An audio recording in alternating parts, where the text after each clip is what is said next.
soir pour ne pas avoir envie de recommencer. Les hommes t'ont fait tant de mal pour que tu sois aussi aigri. Puisque nous en sommes dans des considérations intimes, je te dirais que les hommes ne m'ont pas fait souffrir plus que ça. Excepté peut-être un... Le père de ta fille, n'est-ce pas? Psychologue maintenant. Raconte, ouais, ça m'intéresse. J'aimerais bien savoir quel genre d'homme c'était pour faire tomber une pareille cuirasse. À quoi joues-tu, docteur Freud? Tu veux me psychanalyser? Non, pas vraiment. Puis on n'est pas là pour ça. Une autre fois, qui sait. Mais revenons à la réalité. Ah oui, la réalité, parlons-en. Je me trouve à côté d'un fou furieux rancunier et qui se la joue grand voyou. Je tire, tu n'as jamais rien été pour moi. Qu'un jouet, un stupide jouet. Mais qu'est-ce que tu crois que tu as été pour moi? Un fantasme, rien de plus. Il est vrai que vous, les hommes, vous vous y connaissez en matière de fantasmes. C'est bon. Madame a fini de déverser son fiel. On peut parler business maintenant? Écoute, j'ai une alternative à te proposer. Je pars avec ma fille et j'oublie tout. Ah non, j'ai une autre idée. Benoît reste ici avec ta fille. Tu viens avec moi récupérer le pognon. C'est ma décision. N'y compte pas. Ce qui veut dire que je n'ai pas l'intention de te donner la somme exigée. En revanche, j'ai proposé un chèque tout à l'heure. Il couvrirait ce différend qui est entre nous en dédommagement de ton soi-disant préjudice. Différent? Différent? Mais je suis resté 1 an sans salaire et sans indemnité. Et toi seul sais que j'ai une pension alimentaire à verser à mon ex-femme. Oh, mais tu n'es qu'une sale égoïste. Écoute-moi bien, mon coco. Je vais te dire 2 choses. Tu peux me donner tous les défauts de la terre et je les revendique haut et fort. Mais je te connais très bien. Et je parie que tu serais incapable de nous tuer. Tu es un voleur, mais pas un assassin. Mais je n'ai plus rien à perdre. Alors foutu pour foutu. J'irai au bout. Et puis, j'ai un aveu à te faire. Un aveu? Je n'ai plus d'argent. Arrête de me raconter des salades. Plus d'argent. Mais ton salaire mensuel couvrirait largement mes dépenses annuelles. Tu es président d'un grand groupe industriel. Tu as des biens, tu es riche. Présidente ne veut pas dire propriétaire. Ouais, non mais tu vas me faire croire que tu n'as plus de pognon. Rien que ton sac vaut une fortune et je parle même pas de tes bijoux là. C'est tout ce qui me reste. Et ton appart à Megève? Il ne m'appartenait pas, il était à mon ex-mari. Ah bon? Ah parce que t'en as eu plusieurs? Ah ben première nouvelle. Et ta fille, elle est de qui? Ah, peut-être que tu ne le sais pas toi-même. Inutile de te montrer aussi méprisant. Et ton appartement dans lequel tu vis, il doit valoir une blinde, non? Il ne m'appartient pas, c'est un appartement de fonction. Je vais te donner un scoop. Ah oui, on va raconte voir. Je ne suis plus présidente. J'ai dû rendre la voiture, les clés de mon bureau. Je me suis fait limoger. Limoger? Oui, vite remplacé par un tout jeune homme sorti tout droit de Harvard. Je viens d'avoir 50 ans. Happy birthday? Tu n'es pas le seul à être sur le carreau. Attends, mais tu racontes n'importe quoi pour ne pas casquer, hein? Non, non, je dis l'entière vérité, moi, monsieur, je ne mens jamais. Et les paradis fiscaux, ça existe? Mais qui me dit que t'as pas planqué ton fric en Suisse ou ailleurs? Oh, et puis bon, maintenant ça suffit, j'en ai marre, hein. Tu as parlé plus vite que ça, ou t'as planqué ce putain de fric, hein. Tu n'auras pas un copec. Fais attention, hein. Ne m'oblige pas à me montrer méchant, je pourrais vite oublier que tu es une femme. Mais vas-y, ne t'en prive pas, montre ta vraie nature. Mais arrête-toi. Oh bah merde, ça frappe! T'as prévenu quelqu'un, Sam?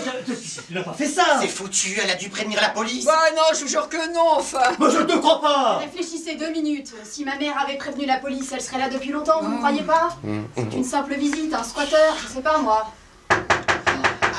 Attendons encore, ils vont forcément partir. Putain les cons! Ils vont emmeuter tout le quartier et faire venir les flics. Il vaudrait mieux aller voir qui c'est. Tiens, prends le flingue, hein. Débarrasse-t'en, ne laisse entrer personne. Marilyn, Sam, assise, hein, et vous avez intérêt à ne pas brocher. Hein. Je me demande bien qui c'est.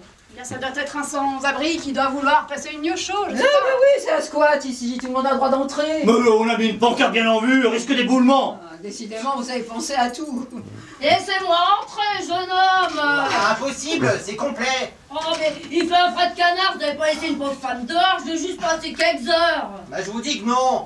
Mais laissez-moi au moins le temps de prendre un café, une petite soupe, enfin quelque chose de chaud. Je vais pas m'éterniser, hein. Bon, entrez, mais pas trop longtemps. Oh, mais vous me mettez la broutille. Hey, amis du soir, bonsoir. Bonsoir. Amis du jour, bonjour. Ah, c'est cool ça. Eh, dites donc, j'étais sous les arcades, il est fait particulièrement frisquet, hein. Moi. Et au fait, on m'appelle Esther. Bon, bah, suivez-moi dans la cuisine, madame. Ah non, mais sûrement pas. Sinon dans le salon, j'allais boire un petit café, vous en voulez, ça va vous réchauffer. Oh bah ça c'est pas de refumer, je voudrais pas déranger. Ah, c'est déjà fait. Je vais vous en faire du frais. Certainement pas. Je veux dire, non, ma chérie, ce ne serait pas raisonnable. Et surtout avec ton bras. Hein. Mon bras. Bah oui, ma femme vient de subir une légère opération à son bras droit, donc il ne faut pas qu'elle bouge. Mais on va s'occuper de cette dame. D'ailleurs, elle ne reste pas longtemps, n'est-ce pas? Oh vraiment, mais quel dommage.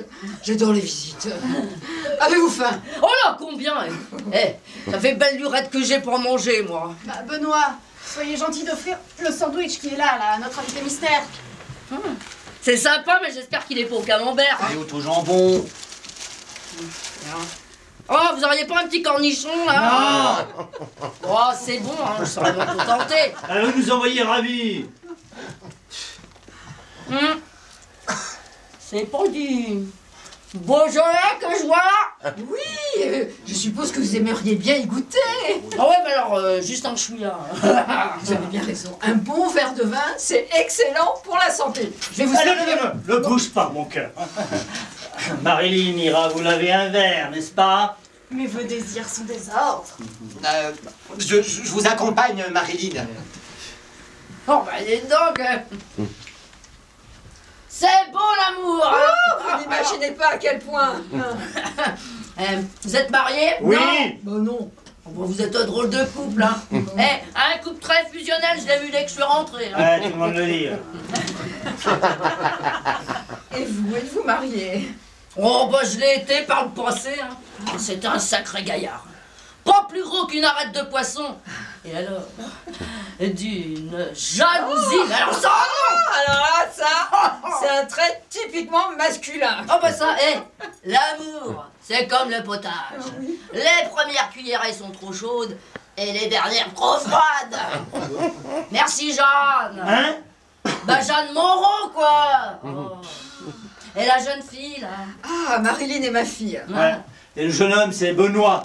Ils sont fiancés. Ah ouais, depuis longtemps? Oh, depuis presque 2 ans, hein, ma chérie? Déjà 2 ans, comme le temps passe. Bah c'est étrange, hein. Pourquoi dites-vous cela? Bah ils se vous voient. Ne cherchez pas, Esther, c'est un jeu entre eux. Un jeu? Oui, un peu comme le jeu du ni oui ni non, là. Vous savez, ils s'amusent depuis ce matin et ils sont encore jeunes. Hein. Oh, bah alors ça leur passera. N'est-ce pas? Eh bien, mon gendre préféré, nous avons soif. Ouais. Esther s'impatiente. Ouais, ça vient. Enfin, en même temps, moi, y a personne qui m'attend. Hein. Je suis pas très pressée. À part une plante verte, peut-être. Et vous avez l'air de drôlement bien vous entendre avec votre jambe, Oh, là. alors ça, comme Tom et Jerry. Ah, bah. T'entends, Emilou? Eh ben, moi, je me sens bien ici. Hein. Vous êtes une famille formidable. Une famille en or. Madame est servie. Merci, ma petite Marilyn. Y a pas de quoi. Oh. Bah, dites donc. Il est bien beau, ce tableau. C'est une copie? Je sais rien, moi. Je pourrais même pas faire la différence entre un Rembrandt et un Monet. Rassurez-vous, certains ne connaissent même pas leur existence. Bah, il a un petit air de Jean-Paul Gaultier. Hein. Oh, oui, sûrement. Peut-être Christian Lacroix, non? Dites, Esther, c'est bien ça? Mhm. Tout à l'heure, dans la cuisine, je me posais la question de la signification de votre prénom. Esther, en hébreu, ça veut bien dire secret, je crois, non? Bah ouais, bah dites donc, vous êtes drôlement cultivée, vous. Alors là, madame, je vous félicite. Hein. Je tiens à vous dire que vous avez beaucoup de classe. Et une très belle jeune fille. Je vous remercie, Esther. Mais appelez-moi donc Samantha. Et puis vous n'allez pas rester debout comme ça, comme une statue grecque. Venez donc vous asseoir. Non, je n'ose, non. Oh, mais juste qu'on vous le propose, allez. Ah ouais, c'est gentil, hein. Vous dénotez ici, hein. Pourquoi dites-vous cela?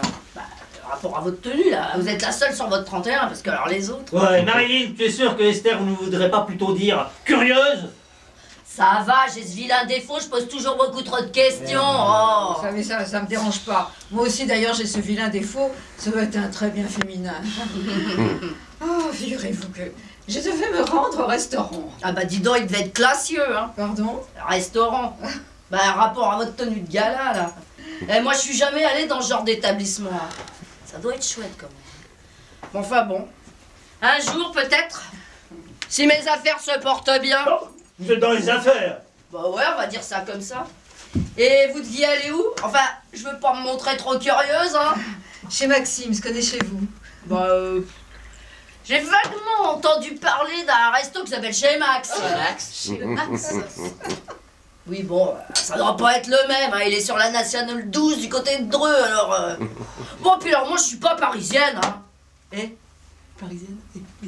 Je ne suis pas parisienne, ça me gêne, je ne suis pas dans le vent. C'est navrant, aucune bizarrerie, ça me nuit, aucune affectation.